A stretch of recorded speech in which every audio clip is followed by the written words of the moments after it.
안녕하세요. 올 가을에 결혼식을 올릴 뻔한 30대 초반의 여성입니다. 다른 여자들처럼 저도 저만을 위한 한 사람을 기다려왔고 그게 바로 지금의 남자친구, 그러니까 지금은 헤어진 남자친구라고 생각했네요. 하지만 저만을 위한 남자라고 생각했던 남자친구는 저보다는 오히려 여동생만을 위한 오빠에 가까웠어요. 제가 미쳤다고 그 눈물 나는 우애에 끼어드나요. 어머님과 그 잘난 여동생에게 남자친구 고이 반납했습니다. 저와 헤어진 남자친구는 중학교 동창입니다. 저희가 다닌 중학교는 남녀공학이었고 남자친구는 제 짝꿍이었어요. 친하지는 않았습니다. 남자친구는 공부에 관심도 없었고 성적도 좋지 않았던 반면 저는 공부도 잘했고 성적도 좋았거든요. 한마디로 너무 다른 두 사람이었습니다. 상황이 그렇다 보니 남자친구도 저에게 관심이 없었고 저도 남자친구에게 관심이 없었습니다. 그런 저희가 다시 만나게 된 건 대학교를 졸업한 이후예요. 중학교 때 친구들 중 나서기를 좋아하던 몇몇이 모이자며 연락을 해왔거든요. 나갈지 말지 고민하고 있던 찰나에 한 친구가 혼자 나가기는 쑥스러우니 제발 같이 가달라고 통사정을 해왔습니다. 저도 다른 친구들이 어떻게 살고 있는지 궁금한 마음에 갈등하고 있었으니 못 이기는 척 같이 나가주었어요. 그리고 그곳에서 남자친구와 다시 마주하게 되었습니다. 어린 시절 까무잡잡하고 장난기가 흘러넘치던 남자친구는 키도 훌쩍 크고 자신감 넘치는 남자로 변해 있었어요. 나중에 데이트를 하면서 남자친구에게 들었는데 남자친구 눈에도 제가 많이 달라 보였다고 해요. 예뻐진 외모에 말투도 세련되어 져서 정신을 차릴 수가 없었다나요. 아무튼 세월이 지난 탓인지 달라진 외모 탓인지 저희는 서로 누가 먼저랄 것 없이 반가워했고 연락처도 주고받았어요. 서로 다니던 회사가 멀지 않았기에 며칠 뒤 맥주라도 한잔하자며 약속을 잡게 되었습니다. 그렇게 다시 만난 남자친구와 저는 그동안 서로 어떻게 무엇을 하며 지냈는지 이야기를 나누게 되었어요. 둘 다 다음날 출근을 해야 했기에 한두 시간만 가볍게 이야기를 나누자고 했었는데 문득 시간을 보니 어느새 4시간이 훌쩍 지나 있었어요. 남자친구는 어땠는지 모르겠지만 그때 저는 어쩌면 우리가 더 진지한 사이가 될지도 모르겠다는 생각이 들었습니다. 길다면 긴 4시간 동안 저는 조금도 지루함을 느끼지 못했거든요. 그리고 역시나 제 예감대로 저희는 얼마 지나지 않아 연인 사이가 되었습니다. 비록 같은 중학교를 나오긴 했어도 남자친구에 대해서 제가 모르는 것들이 정말 많더라고요. 기억 속 장난꾸러기로 남아있던 남자친구는 겪어보니 오히려 다정하고 섬세한 사람이었습니다. 특히 가족을 생각하는 마음이 극진했어요. 사귄 지 얼마 되지 않았을 때 일입니다. 아무래도 연애 초반이다 보니 짬짬이 문자로 시시콜콜한 이야기를 주고받고 있었거든요. 그런데 출근한 지 얼마 되지 않은 남자친구가 반차를 쓰고 집에 간다고 하더라고요. 무슨 일이냐고 하니까 자기 여동생이 열감기가 심해서 지금 약 사들고 집에 가봐야 할 것 같다고 했습니다. 당시 남자친구는 5살 어린 여동생과 혼자이신 어머님까지 셋이서 한 집에 같이 살고 있었어요. 말은 안 했지만 전 속으로 어머님도 계신데 굳이 일하던 남자친구가 약을 사들고 집에 가는 게 맞나 싶었습니다. 심각하게 아프면 병원에 가야지 오빠가 간다고 해서 낫는 게 아니잖아요. 하지만 연애 초반에 괜히 그런 소리를 하면 제가 어떻게 보일지 몰라서 아무 말도 하지는 않았어요. 결국 이튿날 남자친구와 문자를 하다가 전날 있었던 일에 대해서 물었습니다. 동생이 얼마나 아팠길래 반차까지 쓰고 갔어야 했냐고요. 그러자 남자친구가 멈칫하더니 좀 유난스러워 보였냐고 묻더라고요. 그러면서 예전 여자친구와도 이런 문제 때문에 자주 싸웠었다며 혹시라도 제 마음에 걸리면 지금 말해달라고 했습니다. 일을 크게 만들려던 건 아닌데 이야기가 엉뚱한 곳으로 튀는 것 같아서 아차 싶었지만 기왕 이야기가 나온 거 확실히 해두는 게 낫겠다 싶더군요. 아프다니 당연히 걱정도 되었지만 동시에 어머님도 집에 계신데 굳이 당신이 간다니 좀 유별나다 싶기는 했다고 말했습니다. 그러자 남자친구는 짧게 한숨을 내쉬더니 이해해달라는 건 아니지만 자기 가족 이야기를 해주고 싶다더군요.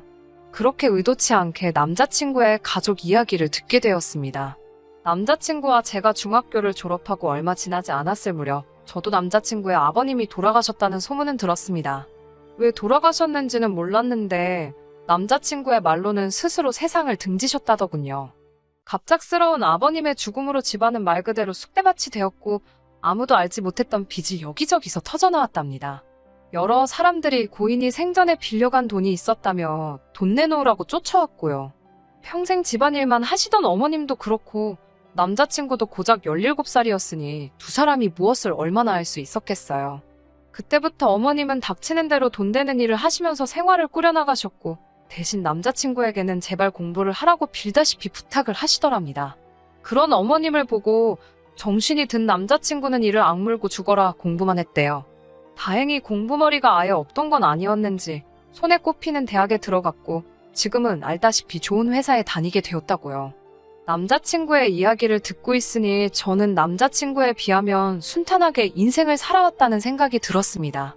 저에게는 사업을 하시는 아버지와 유치원을 운영하시는 어머니가 계세요. 저희 부모님은 두 분이 결혼을 하실 때부터 아들이건 딸이건 관계없이 하나만 낳아 최선을 다해 기르기로 하셨답니다. 덕분에 저는 외동딸로서 어린 시절부터 유복한 환경에서 많은 것들을 누리고 경험하며 자랄 수 있었습니다.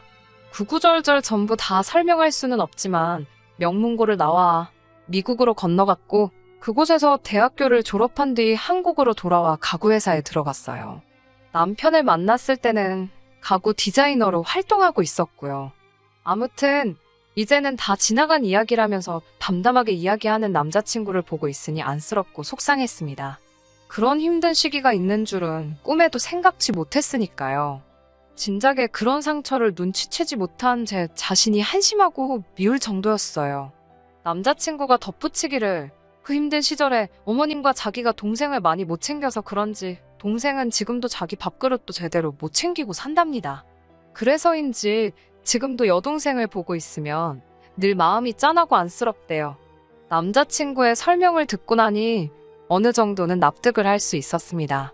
남자친구의 여동생이 정말로 어떤 사람인지 알기 전까지는 그랬네요.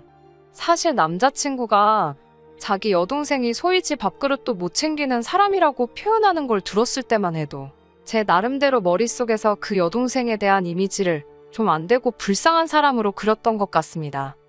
사람에 대해서 마음대로 이미지를 만들고 편견을 가지면 안 된다는 건 저도 잘 알아요.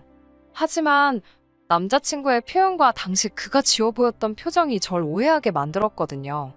마치 세상에 그렇게 안 된 아이는 없다는 듯 당장이라도 눈물이 떨어질 것 같은 안쓰러운 표정을 보여서 없던 동정심까지 생기게 했으니까요. 그런데 막상 만나본 남자친구의 여동생은 정말이지 어떻게 설명해야 할지 모르겠네요. 1년 정도 만났을 무렵 남자친구는 저에게 이제 진짜 한 가족이 되었으면 좋겠다며 저에게 청혼을 해왔습니다. 이미 동창들 사이에서는 저희가 결혼할 사이라고 소문이 다 났던 만큼 저희 둘이 결혼하는 건 당연한 일처럼 되어 있었어요. 심지어 저조차 그렇게 생각하고 있었고요. 그래서 청혼을 받았을 때 정말 깊게 고민하지 않고 그러자 했습니다. 그리고 일주일도 되지 않았을 무렵 바로 어머님과 남자친구의 여동생을 만나게 되었어요. 연애하는 동안 사실 남자친구는 몇 번이고 저를 어머님과 자기 여동생에게 소개하고 싶어 했지만 이상하게 그것만큼은 제가 내키지가 않았습니다. 솔직히 어차피 언젠가는 남자친구와 결혼을 할 테고 그러면 좋건 싫건 제 마음과는 상관없이 평생을 보고 살아야 할 사이인데 굳이 결혼도 하기 전부터 왕래를 할 필요가 있을까 싶었습니다. 남자친구에게 이런 제 생각을 전했을 때 남자친구는 적잖이 충격을 받은 표정이었고 저에게 서운하다고까지 말했지만 제 고집을 꺾을 수는 없었어요. 실제로 저 역시 남자친구에게 단 한 번도 저희 부모님을 만나라고 하지 않았고요. 그렇다 보니 결혼 이야기가 본격적으로 나오고 나서야 비로소 어머님과 남자친구의 여동생을 만나기 위해 약속을 잡게 되었습니다. 남자친구가 어머님이 토요일 점심에 보자고 하신다며 올 때 무슨 TV에 나왔다는 명인이 만든 묵은지를 사올 수 있겠냐고 묻더라고요. 원래 며느리감이 시댁에 인사 올 때는 과일이나 한과 같은 선물을 사오는 게 예의라면서요. 저도 그 예의야 당연히 알고 당연히 사갈 생각이었지만 선물로 뜬금없이 묵은지를 사오라니 황당하고 기분이 좋지만은 않았습니다. 심지어 사오라는 그 묵은지는 특정 백화점에 가야만 살 수 있는 거더라고요. 솔직히 짜증은 났지만 어머님을 처음 뵈러 가는 자리인데 싫다고 할 수도 없어서 알겠다고 했습니다. 시간 계산을 해보니 그래도 아침에 일찍 출발하면 그럭저럭 시간을 맞출 수 있겠더라고요. 하지만 정말 가는 날이 장날이라더니 토요일 아침이었습니다. 아침 일찍 백화점에 가려고 차 시동을 거는데 도통 시동이 걸리지를 않더라고요. 급한 마음에 보험사에 전화를 하니 오려면 최소한 20분은 걸린다고 했습니다.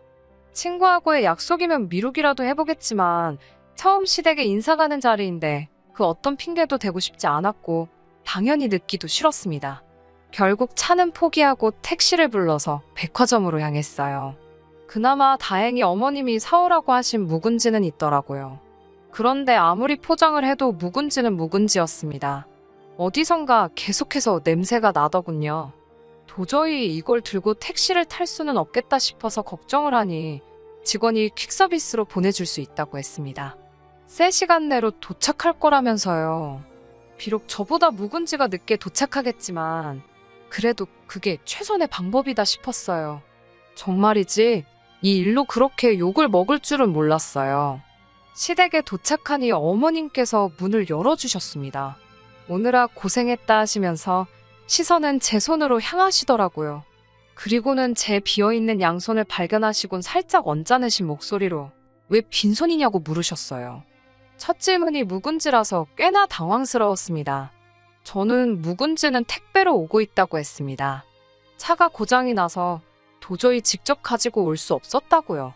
그러자 어머님께서는 알겠다 하시면서도 직접 들고 오는 수고도 다 정성이라면서 다음부터는 좀 더 정성 있는 모습을 볼 수 있으면 좋겠다고 하셨습니다. 이게 말로만 듣던 시집살이인가 싶어서 황당하긴 했지만 일단은 알겠다고 죄송하다고 말씀드렸지요. 어머님께서는 묵은지랑 같이 점심을 먹으려고 했는데 점심을 좀 늦게 먹어야겠다며 마치 저 들으라는 듯이 한숨을 쉬셨습니다. 그때 방에서 누군가 나왔습니다. 남편의 여동생이었어요. 그런데 배가 나왔더라고요. 여동생이 임신했다는 소리는 못 들었기에 좀 놀랐습니다. 저를 보더니 왔어요? 라고 짧게 한마디 하더라고요. 저보다 어리긴 해도 어쨌든 초면이니까 말을 놓을 순 없으니 안녕하냐고 인사를 건넸지만 저를 한번 힐끗 보고는 고개를 까딱하고 가더라고요. 잘 들리지는 않았지만 남자친구의 여동생이 부엌에 계신 어머님께 배고프다고 징징거리는 것 같았습니다. 그리고 몇 분 뒤 짜증스러운 얼굴로 부엌에서 나와서는 묵은지 언제 오냐고 저에게 묻더라고요. 제가 이제 금방 올 거라고 대답했더니 전화 좀 해보랍니다. 배달 음식도 아니고 어떻게 조회를 해야 할지 저도 잘 모르겠다고 하니까 그럼 들고 왔어야 하는 거 아니냐고 신경질을 부리더라고요. 제가 하도 어이가 없어서 그랬는지 저도 모르게 눈을 치켜뜨며 여동생을 쳐다봤나 봅니다. 남자친구가 저더러 자기 여동생이 지금 임신 중이라서 예민해서 그렇다며 조금만 이해해 달랍니다. 임신을 내가 하라고 한 것도 아닌데 왜 처음 본 나한테 난리인가 싶어서 저도 있는 대로 짜증이 났지만 남자친구 입장을 생각해 꾹 참고 있었습니다. 그리고 얼마 지나지 않아 문제의 묵은지가 도착을 했습니다. 그제서야 여동생의 기분도 좀 나아진 듯 했고 집안 분위기도 좀 누그러지는 듯 했어요. 식사가 시작되고 어머님께서 저에게 이런저런 질문들을 하셨습니다. 특히 제가 남자친구나 남자친구의 여동생과 달리 상대적으로 여유로운 학창시절을 보냈다는 사실에 큰 관심을 보이셨습니다. 당신 자식들은 부모를 잘못 만나서 정말 힘들게 컸다며 앞으로 살면서 제가 가진 운과 복을 함께 나눠주면 좋겠다고 하셨는데 그때는 그게 무슨 뜻으로 하시는 말씀인지 이해하지 못했습니다. 그저 한 가족으로서 다 같이 잘 살면 좋겠다는 정도로 이해를 했고 당연히 저도 그러겠다고 대답했지요. 그렇게 제 생각에는 나쁘지 않았던 첫인사를 드리고 집으로 돌아왔습니다. 그날 밤 남자친구에게 고생했다며 전화가 걸려왔어요. 묵은지 일은 미안하다 하면서 자기도 자기 여동생이 임신한 걸 안 지 얼마 되지 않았답니다. 그런데 여동생이 저한테 쪽팔린다고 절대로 말하지 말라고 하도 신신당부를 해서 말을 해줄 수가 없었대요. 그 말을 들은 제가 아무리 그래도 우리는 이제 결혼할 사이인데 귀띔이라도 해주지 그랬냐고 소심하게 투덜거렸습니다. 솔직히 연인 사이에 그것도 결혼을 앞둔 사이에 그 정도는 말할 수 있는 거 아닌가 싶었거든요. 그런데 남자친구는 전과 다르게 정색을 하면서 그래도 여동생이 비밀로 해달라는데 그것까지 알려고 하는 건 지나친 것 같다더군요. 달라진 남자친구의 태도에 저도 모르게 멈칫했습니다. 전에는 느끼지 못했던 이질감이 느껴졌지만 괜히 일이 커지는 게 싫어서 대충 알겠다고 이야기를 하고 다시 임신 이야기로 화제를 돌렸네요. 아빠는 누구냐고 물으니 정확하지 않답니다. 동시에 두 남자를 만나다가 두 남자한테 다 들켜서 다 연락이 끊긴 모양이랍니다. 그래서 지금 자기 여동생이 엄청 예민하다면서 둘 중 어느 놈이건 잡히면 가만 안 둘 생각이라고 했습니다. 솔직히 제3자인 제가 듣기엔 어이가 없었지만 당연히 그런 소리를 입 밖으로 내지는 않았어요. 나아가 이런 여자가 내 신우가 된다는 게 좀 찜찜하기도 했고요. 그래도 애써 같이 살지는 않을 거니까 괜찮을 거라고 스스로를 이해시키려고 했습니다. 하지만 신우는 제가 생각한 것보다 훨씬 이상했으며 그런 신우에게 남자친구는 너무나 관대했어요. 상견례를 앞두고 남자친구도 저희 집에 인사를 오게 되었습니다. 저희 부모님은 이미 남자친구에 대해서 어려운 환경에서도 씩씩하게 자라준 멋진 청년으로 알고 계셨기 때문에 굉장히 호의적이셨어요. 집안의 재정 상태라던가 아버님의 부재 같은 건 저희 집에선 전혀 문제가 되지 않았습니다. 그저 저희 둘이 서로 사랑하고 앞으로 잘 살라고만 하셨어요. 나머지 필요한 건 당신들이 해줄 수 있는 한 힘닿는 대로 도와주시겠다면서요. 정말 분위기도 너무 좋았고 그래서 저희 둘이 파혼하게 될 거라곤 진심으로 꿈에서조차 상상도 못했습니다. 대망의 상견례 날이었습니다. 어머님과 저희 부모님 모두 화기애애한 분위기로 강남에서 상견례로 유명한 한식당에 모이셨어요. 날씨도 좋았고 모든 것이 완벽해 보였습니다. 남자친구의 여동생만 빼고요. 모두가 모여 자리에 앉아 서로 가벼운 인사를 건네고 있는데 남자친구의 여동생이 늦어서 죄송하다며 룸에 들어왔습니다.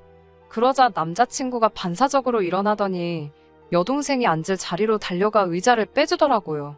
그걸 본 저희 부모님은 두 사람이 우애가 아주 좋은가 보다며 웃으셨어요. 하지만 정작 남자친구는 저에겐 그런 적이 한 번도 없었기에 제 기분은 별로 좋지 않았습니다. 게다가 남자친구의 여동생은 저희 부모님에게 어머님, 아버님이라고 꼬박꼬박 불러가면서 말을 걸어왔습니다. 결혼식을 비롯한 신혼살림하고 혼수, 예단 등 할 이야기가 많은데 자꾸 남자친구의 여동생이 쓸데없는 이야기를 하니까 대화의 흐름이 끊어질 수밖에 없었지요. 결국 제가 여동생에게 아가씨, 일단 중요한 것부터 정리를 해야 하니까 잠깐만 조용히 해주겠냐고 한마디를 했습니다. 그러자 여동생은 저를 보면서 벌써 윗사람 행세하는 거냐고 묻더라고요. 아예 자기가 밖에 나가 있겠다며 당장이라도 일어날 것처럼 쇼까지 하면서요. 그런데 남자친구가 왜 그러냐며 그걸 또 붙잡았습니다. 저희 부모님도 당황하셔서는 저에게 괜찮다고 그냥 두라고 하셨습니다. 분명 제 결혼식을 위한 자리인데 남자친구 여동생이 초를 치고 있는 것 같아서 정말 화가 나더라고요. 결국 사정을 숨기지 못한 제가 남자친구 여동생한테 할 말이 더 있냐고 있으면 먼저 하고 집에 가달라고 했습니다. 그러자 저희 부모님더러 뜬금없이 자기가 임신을 했다는 이야기를 하더라고요. 저희 부모님도 얼떨결에 그러냐고 축하한다고 하셨습니다.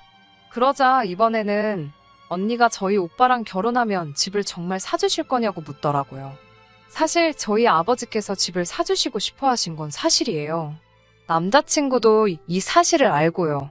그렇지만 분명히 제가 남자친구에게도 아버지에게도 집을 받지 않겠다는 의사를 밝힌 상태였습니다.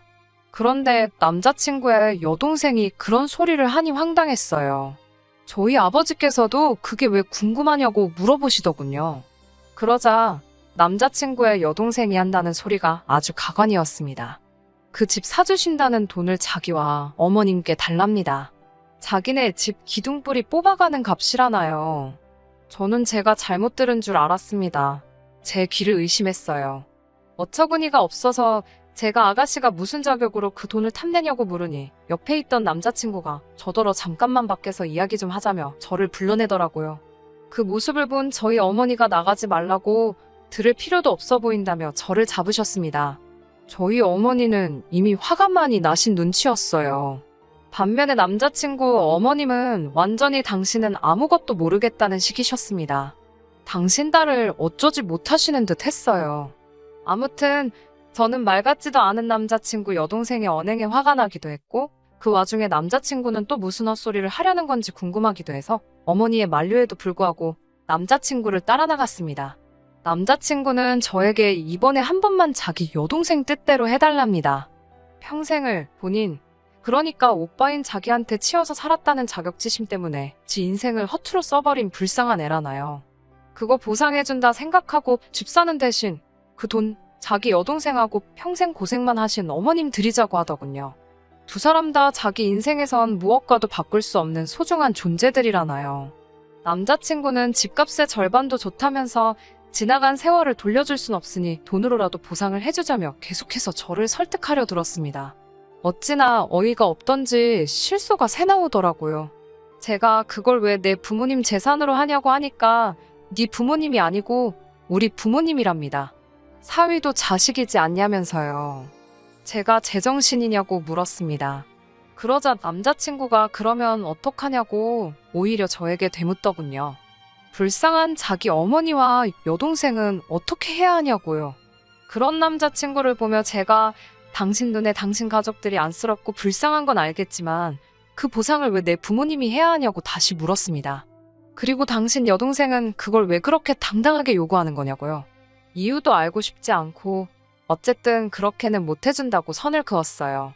그러자 남자친구는 원망이 가득한 목소리로 절 다시 봤다면서 저더러 그렇게 독한 사람이었냐고 그럽니다. 그 돈 없어도 너나 너희 가족은 어떻게 되는 것도 아니면서 정말 너무하답니다. 금수저로 태어나서 복받은 인생인 제가 뭘 알겠냐며 빈정거리기까지 하더라고요. 솔직히 제가 남자친구보다 나은 운명을 가지고 태어났다고 한다면 그걸 부정하지는 않겠습니다. 하지만 남자친구가 그런 식으로 생각하는 사람인 걸 진작에 알았다면 함께 미래를 만들어갈 계획 같은 건 세우지도 않았을 거예요. 저는 뒤도 돌아보지 않고 바로 방으로 돌아가 부모님께 한마디도 더 하실 필요도 들으실 필요도 없다고 말씀드린 뒤 집으로 가자고 했습니다. 이 결혼은 안 할 거라고요. 저희 부모님은 제 말에 놀라신 눈치였지만 바로 납득하신 듯 계산은 저희 쪽에서 하겠다는 말씀만 남기시고 자리에서 일어나셨습니다. 그제서야 어머님께서 뭔가 오해가 있는 것 같다며 좀 더 이야기를 하자고 잡으셨지만 소용없는 일이었어요. 남자친구의 여동생은 저에게 잘 보일 생각이 없는 거냐며 어이없다고 문자를 보내왔더라고요. 그 문자를 저희 어머니께 보여드리니 제정신이 아닌 것 같다면서 상종도 말라 하셨습니다. 저는 동창들 중 가까운 2명에게만 이러한 이유로 결국 파혼하게 되었다고 말했습니다. 소문이 날 걸 알고 있었고 아니나 다를까 금세 다들 알게 되었더라고요. 다행히 예약해놓은 것들이 많지 않아서 손해본 금액은 100만 원 미만이었기에 그냥 제가 안고 가기로 했습니다. 남자친구는 자기가 아무래도 말을 잘못한 것 같다면서 만나서 이야기하자고 몇 번이고 연락을 해왔지만 이번 일로 확실히 알겠더라고요. 단순히 경제적인 것뿐만 아니라 모든 면에 있어서 어느 정도라도 상황이 비슷한 사람끼리 만나는 게 왜 중요하다고 어른들이 말씀하시는지 말이에요. 헤어진 지 얼마 되지 않아서 불현듯 마음이 허할 때가 있긴 합니다만 그래도 생각했던 것보단 의외로 마음이 편하네요. 최선을 다해서 아낌없이 사랑했기 때문이겠지요. 후회는 없으니까 그걸로 됐습니다. 끝까지 들어주셔서 감사합니다. 오늘의 사연은 여기까지입니다. 구독과 좋아요, 알람 설정 부탁드리고 더 좋은 사연으로 다시 찾아뵙겠습니다. 감사합니다.